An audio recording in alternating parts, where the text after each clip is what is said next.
স্বাগত দীপ্ত সংবাদে, সাথে আছি আমি নুজহাত রাহনুমা। চিকিৎসার জন্য যুক্তরাজ্যে নেয়ার কথা রয়েছে বিএনপির চেয়ারপারসন খালেদা জিয়াকে।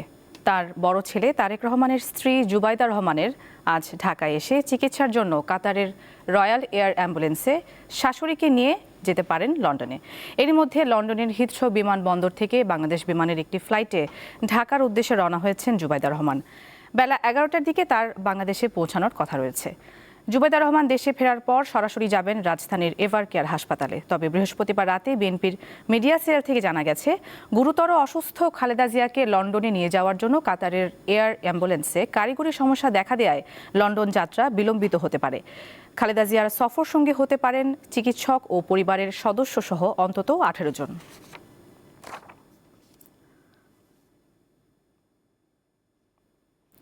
দর্শক, রাজধানীর এভার কেয়ার হাসপাতালের সামনে রয়েছেন সহকর্মী স্বস্তিকা সিংহ। আমরা তার কাছ থেকে সবশেষ তথ্য জেনে নিচ্ছি।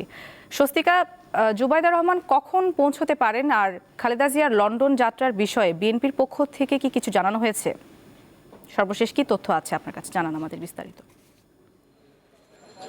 নুজহাত, আজ 13 দিন কিন্তু খালেদা জিয়া রাজধানীর এভার কেয়ার হাসপাতালে সিসিইউতে চিকিৎসাধীন রয়েছেন এবং তার শারীরিক যে অবস্থা সেটি কিন্তু এখনও অপরিবর্তিতই রয়েছে। এবং এই অপরিবর্তিত শারীরিক অবস্থার মধ্যেই কিন্তু মেডিকেল বোর্ডের যে সিদ্ধান্ত, সেই সিদ্ধান্ত অনুযায়ী কিন্তু শুক্রবার আজ কিন্তু তার লন্ডনে যাওয়ার কথা ছিল।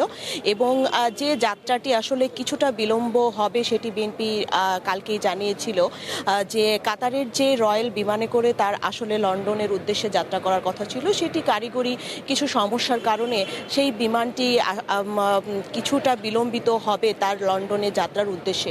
সেটি বিএনপি যেমন জানিয়েছিল, ঠিক তেমনি কিন্তু বিএনপি অফিসিয়াল সূত্রে আমাদেরকে জানিয়েছিল যে জুবাইদা রহমান, যিনি তার পুত্রবধূ, তিনি কিন্তু আসলে লন্ডন থেকে আসবেন এবং ঠিক লন্ডন স্থানীয় সময় সন্ধ্যা 6টায় কিন্তু তিনি বিমান বন্দর থেকে রওনা করেছেন এবং তার যে ফ্লাইটটি বাংলাদেশে এসে পৌঁছানোর কথা ছিল, বাংলাদেশ বিমানবন্দরে এসে পৌঁছানোর কথা ছিল ঠিক 9:30টায়। ঠিক বিএনপির সূত্র সহ ফ্লাইটের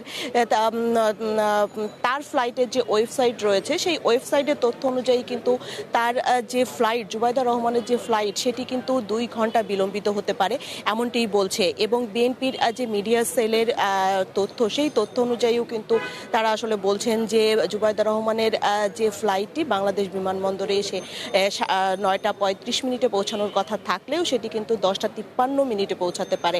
সেই জায়গা থেকে কিন্তু জুবাইদা রহমানের কিন্তু বাংলাদেশ বিমানবন্দরে এসে পৌঁছানোর পর তাকে স্বাগত জানানোর জন্য কিন্তু একজন বিশেষজ্ঞ ডক্টর যিনি উপস্থিত রয়েছেন, জন বিলি রিচার্ড, তিনি কিন্তু বিমানবন্দরে সকাল থেকেই রয়েছেন, যে উনি যখনই আসবেন তখনই তাকে স্বাগত জানানো হবে এবং স্বাগত জানিয়ে কিন্তু তাকে এভার কেয়ার হাসপাতালে উনি আসবেন। এভার কেয়ার হাসপাতালে এসে শাশুড়িকে নিয়ে কিন্তু তারপর তাদের রওনা হওয়ার কথা রয়েছে। এখন এই যে যাত্রার যে বিলম্ব, সেই যাত্রার বিলম্বর আসলে কতটুকু বিলম্ব হতে পারে বা কাতারের যে বিমানটি কখন এসে পৌঁছাবে, সেই বা কাতারের বিমানটি আসলে কাতার থেকে রওনা করেছে কিনা, এই তথ্য কিন্তু এখনো বিএনপির মিডিয়া সেল বা বিএনপির কিন্তু অফিসিয়ালি এখনো গণমাধ্যমকে কোনো তথ্য দেয়নি। তো সেই জায়গা থেকেই এই যে বিলম্বের যে জায়গাটি, সেটি আসলে কখন ঘুচবে এবং বিএনপি চেয়ারপারসন খালেদা জিয়া আসলে কখন লন্ডনে চিকিৎসার উদ্দেশ্যে রওনা করবেন, সেই জন্য কিন্তু তাদের হাজার হাজার নেতাকর্মীরাও এভার কেয়ারের সামনে ভিড় করছেন। সবারই কিন্তু দৃষ্টি আসলে তিনি কখন রওনা করবেন চিকিৎসার উদ্দেশ্যে।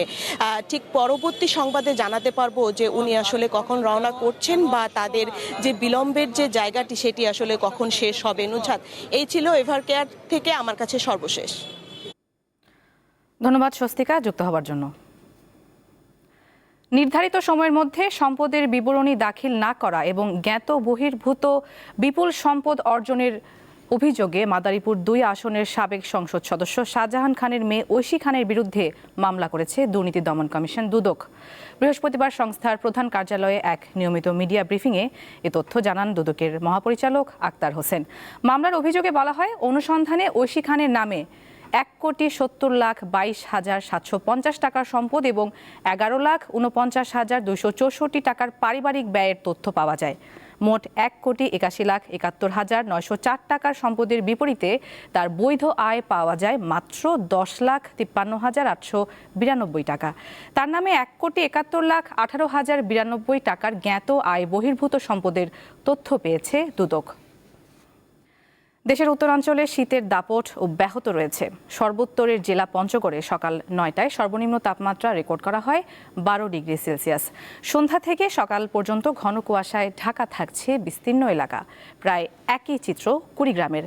গত 24 ঘন্টায় তাপমাত্রা সামান্য বৃদ্ধি পেলেও কমেনি শীতের তীব্রতা। ঘন কুয়াশার কারণে সড়কে যান চলাচল ব্যাহত হচ্ছে। শুক্রবার সকাল 6টায় জেলায় সর্বনিম্ন তাপমাত্রা 13.3 ডিগ্রি সেলসিয়াস পরিমাপ করেছে রাজারহাট আবহাওয়া পর্যবেক্ষণ কেন্দ্র।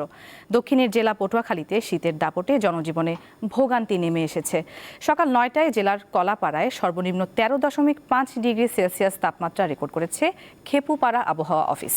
তীব্র ঠান্ডায় সবচেয়ে বেশি বেকায়দায় পড়েছেন বিভিন্ন যানবাহনের চালক সহ গভীর সাগরে অবস্থানরত মাছ শিকারী জেলেরা। উড়লে আকাশে প্রজাপতি, প্রকৃতি পায় নতুন গতি, এই স্লোগানে জাহাঙ্গীরনগর বিশ্ববিদ্যালয়ে 15তম বারের মতো হচ্ছে প্রজাপতি মেলা।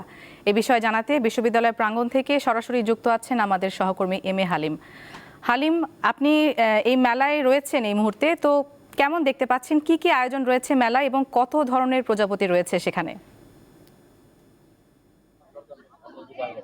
হ্যাঁ রুজাত, আমি এখানে রয়েছি যেহেতু বিশ্ববিদ্যালয়ের এই যেটি জহির রায়হান যেটি মিলনায়তন, তার সামনে প্রত্যেক বছর এই প্রজাপতির মেলা হয়ে থাকে। তো আজকে সকালবেলাও এখানে এই প্রজাপতির মেলা দেখতে কিন্তু দূর দূরান্ত থেকে এখানে যারা দর্শনার্থী তারা ছুটে আসছেন, এবং আপনি দেখতে পাচ্ছেন এখানে যে জীবন্ত প্রজাপতি সেগুলো দেখার যে আকর্ষণ, সেই মূল আকর্ষণটাই কিন্তু এখানে দেখার জন্য সবাই এখানে ছুটে আসে। তো এখানে কিন্তু আমরা দেখতে পেয়েছি আজকে এই প্রজাপতি মেলা উপলক্ষে বিভিন্ন ধরনের এখানে অনুষ্ঠান থেকে থাকে। তার মধ্যে এখানে জীবন্ত প্রজাপতি দেখা এবং এছাড়া প্রজাপতির আদলে ঘুড়ি উড়ানো, এবং এখানে বিভিন্ন স্টল রয়েছে, সেখানে পাপেট শো এবং চিত্রাঙ্কন প্রতিযোগিতা, এগুলো তো সবই রয়েছে। তো এখানে বিশ্ববিদ্যালয়ের যিনি ভিসি রয়েছেন তিনি একটু পরে এই প্রজাপতি মেলার উদ্বোধন করবেন, এবং এই বিশ্ববিদ্যালয়ের আপনি জানেন যে প্রাণীবিদ্যা যে বিভাগ তারা কিন্তু এই 2010 সাল থেকে এই প্রজাপতির মেলার আয়োজন করে আসছেন। প্রকৃতিতে যে এই প্রজাপতির অবদান সেই বিষয়টি তারা তুলে ধরার জন্য কিন্তু মূলত এই যে আয়োজনটা করে থাকেন। এবং আপনি জানেন যে একসময় এই প্রজাপতি হরেক রকমের প্রজাপতি ছিল, কিন্তু সেই প্রজাপতি কিন্তু আস্তে আস্তে বিলীন হয়ে যাচ্ছে। তারা এই প্রজাপতি যাতে বিলীন না হয়, তো সেই হিসেবে কিন্তু তারা এই মেলাগুলো করে থাকে। আসলে প্রজাপতির যে একটি অবদান রয়েছে প্রকৃতিতে, সেই বিষয়টি কিন্তু তারা তুলে ধরার চেষ্টা করেন। সব মিলে কিন্তু আজকে এই এই প্রজাপতি মেলা, সেটি কিন্তু আমরা একটু পরেই এই প্রজাপতি মেলার যেটি উদ্বোধন করা হবে, এবং এছাড়া কিন্তু আজকে সেই উদ্বোধনের পরপরই কিন্তু প্রজাপতি বিষয় যে একটি র্যালি সেটি হয়। এবং এখানে আসলে প্রজাপতি যে আগে একটা সময় যে হরেক রকমের প্রজাপতি ছিল, সেই প্রজাপতির সংখ্যা কিন্তু কমতে কমতে এখন একেবারেই নিম্ন স্তরে চলে এসেছে। সেই বিষয়টি যাতে প্রজাপতি আরো কিভাবে বৃদ্ধি করা যায় সেগুলো কিন্তু এই যারা এখানে আয়োজক রয়েছেন তারা বলছেন। তো এই ছিল আমার কাছ থেকে এই জাহাঙ্গীরনগর বিশ্ববিদ্যালয়ের এই প্রজাপতি মেলার সর্বশেষ। দর্শক, জাহাঙ্গীরনগর বিশ্ববিদ্যালয় থেকে যুক্ত ছিলেন সহকর্মী এম এ হালিম।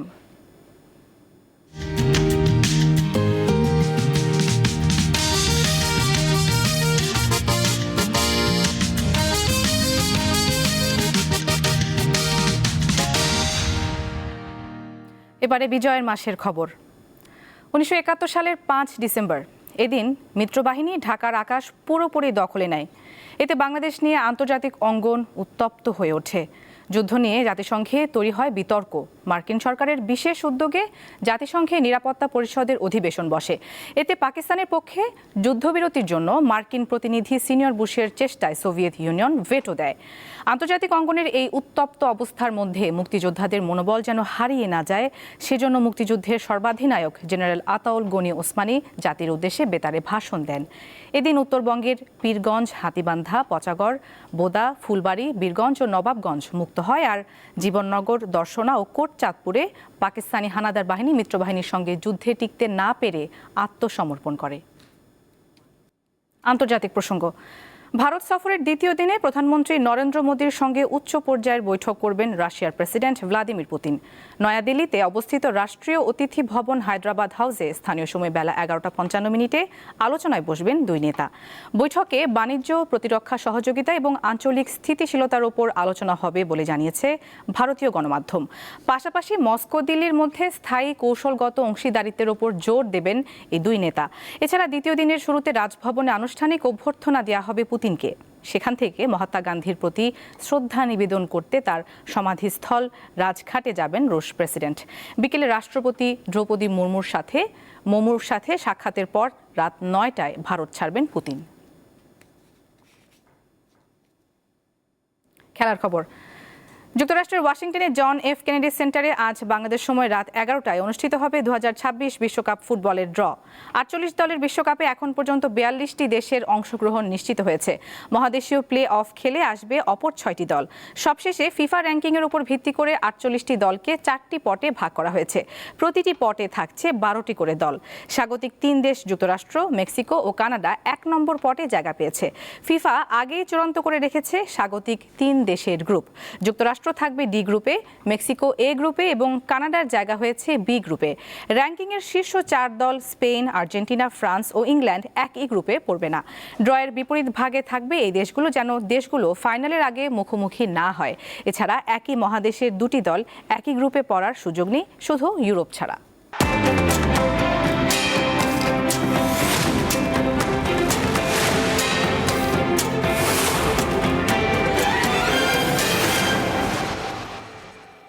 দর্শক, এবারে জানিয়ে দিচ্ছি এক নজরে দৈনিক পত্রিকার শিরোনাম।